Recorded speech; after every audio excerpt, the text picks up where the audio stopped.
Let's talk about caregiver burnout. There's a lot of information out there. Most of it's related to like the symptoms you might be experiencing. But what I want to talk about today is a little bit different. I want to talk about something that we can actually do today that can help us not reach burnout as fast. You ever notice that the things that you say to yourself, and we all say stuff to ourselves all day long, you ever notice that those things, depending on what they are, can really increase your stress? Those things are actually the fuel for burnout. It's not just the physical demands of being a caregiver, it's that constant inner critic, that constant inner dialogue that's running a commentary in the back of our mind. The voice in our head that tells us that we just have to keep going, or there's nobody else that can do it, or we just have to work harder. So today we're going to talk about the most common thought patterns that caregivers have that contribute to burnout. And then at the end of the video, we'll talk about a strategy you can use to try to change some of those thoughts that we're having.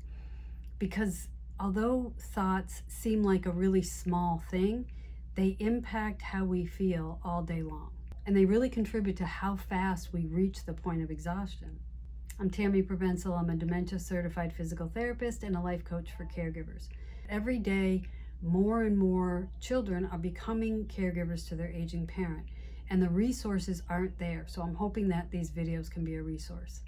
So the first thought pattern is the idea that you have to power through everything. If you hear yourself saying things like, I'll rest later, I don't have time to rest now, I don't have time to eat something good, I'm just going to grab a snack, I don't have time to exercise, or every joint in my body aches. Those are all signs that you're getting physically exhausted, and exhaustion is what leads to burnout. The second thought pattern is that I need to do it all myself. So if you hear yourself saying things like, in order for it to be done right, I have to do it. In order to be a good daughter or son and to be a good caregiver, I have to do it all myself.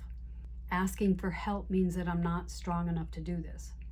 It's my responsibility, it's not anybody else's responsibility. If you find yourself saying things like that, it's an indication that you're setting unrealistic expectations for yourself. And that's one of the things that leads to burnout. If you notice yourself saying things like, I don't have time to hang out with my friends, I don't have time to do any of the hobbies that I used to do, or hanging out with my friends is so uncomfortable now because my whole focus is on caregiving and they don't get it. I can't have fun right now, I have responsibilities, I'll have fun later. Those are all cues that you're starting to isolate yourself, and isolation is one of the things that leads to burnout. If you're constantly questioning, am I doing the right thing? Am I doing enough? If you notice that you're saying things that are blaming yourself for things that aren't in your control, like your parents' medical condition or the fact that they fell.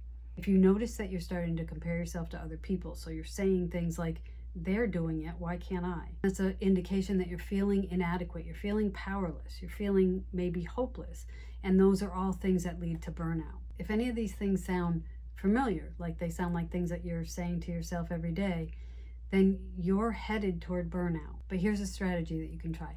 It's called pause, challenge, reframe. So the first step is, as soon as you notice that you're saying something like that to yourself, pause. Stop yourself from completing the thought. And then you're going to challenge it. You're going to ask yourself, is this true? Is it true that I have to do everything in order to be a good child and a good caregiver? And then spend a little bit of time on it. If you say to yourself, yeah, that is true, I believe that, then ask why you believe that. Where'd that belief come from? Is it a valid belief? Is it a helpful belief? And then you're going to reframe it. You're going to take the original thing that you say to yourself, and you're going to find a way to reframe it. So if it's that you're saying to yourself, I have to do everything myself in order to be a good caregiver and a good child, then the reframe might be, in order for me to be a good child and a good caregiver, that means that I have to take time for myself. Because if I do that, I'm going to be a better caregiver and I'm going to be their child again and not just their caregiver. And then take the reframe and see if you can make it into a shortened sentence. And then you can use it every day. As you start to hear yourself try to say these things, use that process. And sometimes in the challenging and the reframing, you find solutions. Maybe it leads to you reaching out for help or accepting help from other people, finding a way to make time for yourself. Thanks for watching today's video. Please like, share, and subscribe. And in the comment section below, let me know what some of the things are that you say to yourself and how they make you feel.